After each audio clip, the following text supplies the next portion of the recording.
कांग्रेस की चिंता हर तरफ से बढ़ती जा रही है। राहुल गांधी दावा कर रहे थे कि 1 साल में मोदी सरकार गिर जाएगी, लेकिन यहाँ तो कांग्रेस की ही चिंता बढ़ती जा रही है। पार्टी में जिस तरह से घमासान मचा हुआ है, पार्टी के नेता एक दूसरे से लड़ रहे हैं, उससे राहुल गांधी की लीडरशिप पर भी सवाल उठ रहे हैं कि जो राहुल गांधी कांग्रेस पार्टी को नहीं संभाल पा रहे, वो देश कैसे संभाल पाएंगे। ऐसे में कांग्रेस के जो समर्थक राहुल गांधी को प्रधानमंत्री बनाना चाहते हैं, उनके लिए ये किसी झटके से कम नहीं है। वहीं जयराम रमेश, सुप्रिया श्रीनेत और पवन खेड़ा जैसे कांग्रेस के नेता राहुल गांधी को जननायक कहते हैं, लेकिन कांग्रेस के कथित जननायक की बात पार्टी के नेता ही नहीं सुन रहे हैं। पंजाब कांग्रेस के नेताओं को राहुल गांधी ने गुटबाजी न करने की चेतावनी दी थी, लेकिन फिर भी चन्नी और राजा वडिंग जैसे नेता आमने सामने हैं और एक दूसरे के खिलाफ मोर्चा खोले हुए हैं।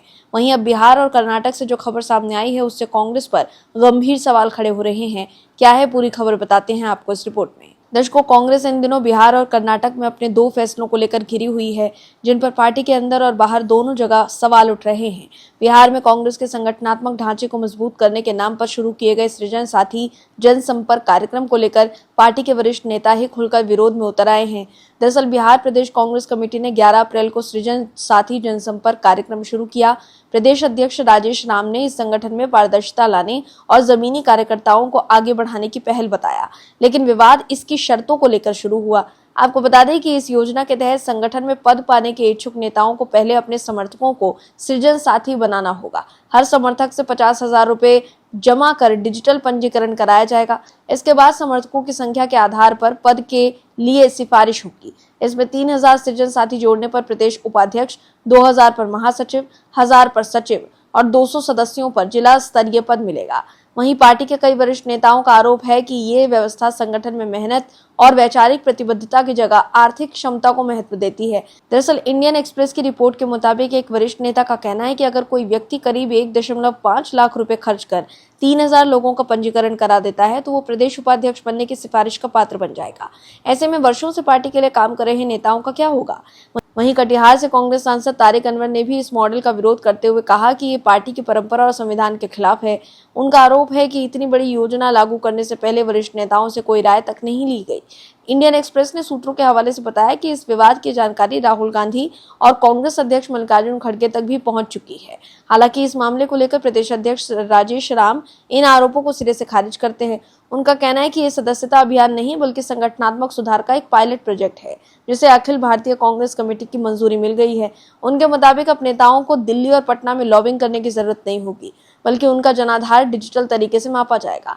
वहीं इंदौर से भोपाल तक मंगलवार को निकलने वाली कांग्रेस की साइकिल रैली को लेकर भाजपा ने छात्रों को प्रलोभन देने के आरोप लगाए हैं। कांग्रेस से बीजेपी में हाल ही में शामिल हुए प्रवक्ता राकेश सिंह यादव ने कहा कि इंदौर के छात्रावासों में कांग्रेस के नेता जा रहे हैं और साइकिल रैली में शामिल होने के लिए 2-2 हज़ार रुपए का प्रलोभन दे रहे हैं। जो छात्र जाना नहीं चाहते, उन पर दबाव भी बनाया जा रहा है।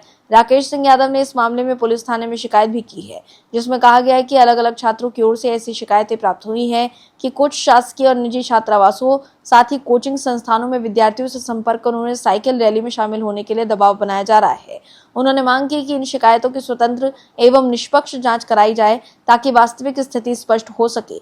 दूसरी तरफ कर्नाटक की कांग्रेस सरकार ने पूरे राज्य में 10,000 भारत जोड़ो यूथ क्लब बनाने का फैसला किया है। सरकारी आदेश के मुताबिक 6,000 क्लब ग्राम पंचायतों और 4,000 क्लब शहरी क्षेत्रों में बनाए जाएंगे।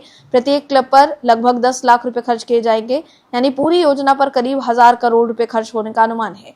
कांग्रेस सरकार का कहना है कि इन क्लबों के जरिए युवाओं को खेल, सामाजिक गतिविधियों, नेतृत्व विकास और सामुदायिक कार्यक्रमों से जोड़ा जाएगा, लेकिन यहाँ क्लबों के नामों को लेकर विवाद शुरू हो गया है। बीजेपी का आरोप है कि सरकार ने राहुल गांधी की भारत जोड़ो यात्रा के नाम पर सरकारी योजना शुरू कर दी है और जनता के टैक्स के पैसे का इस्तेमाल कांग्रेस के राजनीतिक अभियान को मजबूत करने के लिए किया जा रहा है। ऐसे में बिहार, मध्य प्रदेश और कर्नाटक के विवादों से कांग्रेस को असहज स्थिति में खड़ा कर दिया है। बिहार में पार्टी के भीतर ही ये सवाल उठ रहा है कि क्या संगठन में आगे बढ़ने का पैमाना अब जनसेवा नहीं बल्कि पैसा बन जाएगा। वहीं कर्नाटक में विपक्ष पूछ रहा है कि क्या सरकारी योजनाओं को किसी राजनीतिक अभियान के नाम से चलाया जाना उचित है। तो वहीं मध्य प्रदेश में मामला पुलिस तक पहुंच गया है। Bureau report, OMH news. आप दर्शकों से विनम्र निवेदन है कि चैनल को सब्सक्राइब जरूर करें